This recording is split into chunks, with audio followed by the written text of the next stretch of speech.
Good day, beloved. This is Pastor F. Kinard, Senior Pastor of the Ebenezer Missionary Baptist Church, and I greet you in the name of our precious Lord and Savior, Jesus Christ. Well, it's another day, another beautiful day that the Lord has made, and yes, we ought rejoice and be glad in it. I pray that each of you and your families are doing well on today. Well, it's Friday, and it's time for another Friday's Fact moment. Friday's Fact, which comes from our daily devotions that we have Tuesday through Friday. We have Tuesday's Thought, Wednesday's Wisdom, Thursday's Task, and of course, Friday's Fact. Well, Friday's fact today is simply this: your thoughts, they have power. Your thoughts have power. It was that distinguished African-American author, historian, Mr. Carter G. Woodson, also known as the founder of Black history, that once stated, when you can control a man's thinking, you don't have to worry about their actions. Let me say that again. He said, when you can control a man's thinking, you don't have to worry about their actions. It's that Proverb 23:7, that great proverb that says, as a man thinketh in his heart, so is he. As a man thinketh, so is he.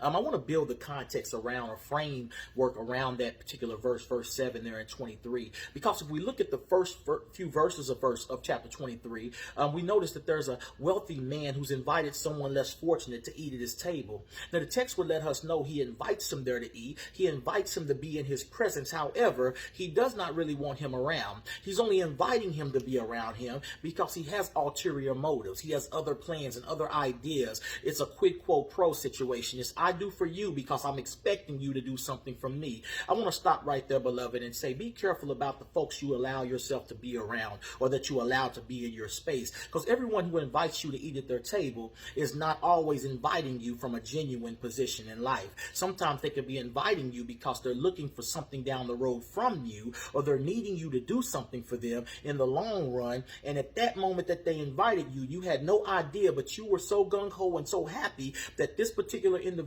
chose to take the time out of their busy schedule and invite you to the table. I'm not concerned with wealth and how rich and how famous you are, because remember, everybody who is with you is not always for you. So you have to be careful about whose table you choose to eat from. But the text will go down to verse 4, 5, and 6, and it will begin to tell us in verse 7 of chapter 23 that now as a man thinketh, so is he. As a man thinketh in his heart, so is he. So it flips the script and said, now we go from a wealthy man, a man who's proud and prideful, to a man who's miserable, a person who's disgruntled and frustrated, yet they invite you to eat at their table. So it's the flip side now. You had someone who was doing well wanting you at the table. Now you have someone who's not that happy and doing well inviting you to the table, letting you know that I want you to come dine with me. I want you to come fellowship with me. However, remember, I really don't like myself, which means I really don't have room enough to like you. How can you love someone else when you don't even love yourself? So this person invites them there, and as they're eating, there's this misery, there's this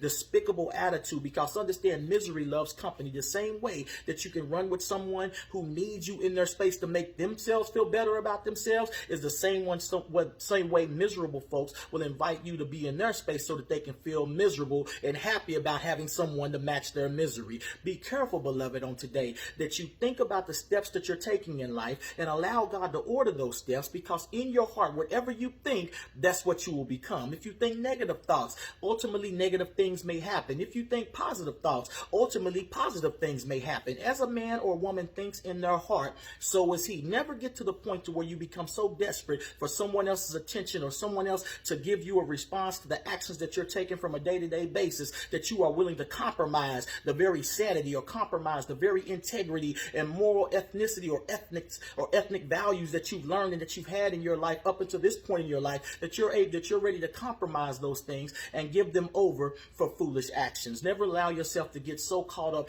in what's going on around you that you forget about the God that's on the inside of you. Understand, our thoughts have power, and ultimately what we think is ultimately what we will become. Choose to be a believer today. Choose to be great today. Choose to be anointed and choose to be gifted to the extent to where when God tells you to do something or gives you an assignment, you will be ready to move in the faith that he's already placed on the inside of you, and you will not only believe that God has given you the ability to do it, but you will believe that nothing shall stop you from getting to the place that God has for you. Your thoughts have power. Appreciate who God has blessed you with. Appreciate those who are around you, and allow him to continue to order your steps in his word. May God bless you. May God keep you, and may God give you the desires of your heart. I will see you Sunday for Ebenezer live service at 10:15. Have a blessed rest of the day and an awesome weekend. God bless you all. Talk to you all soon. Bye-bye.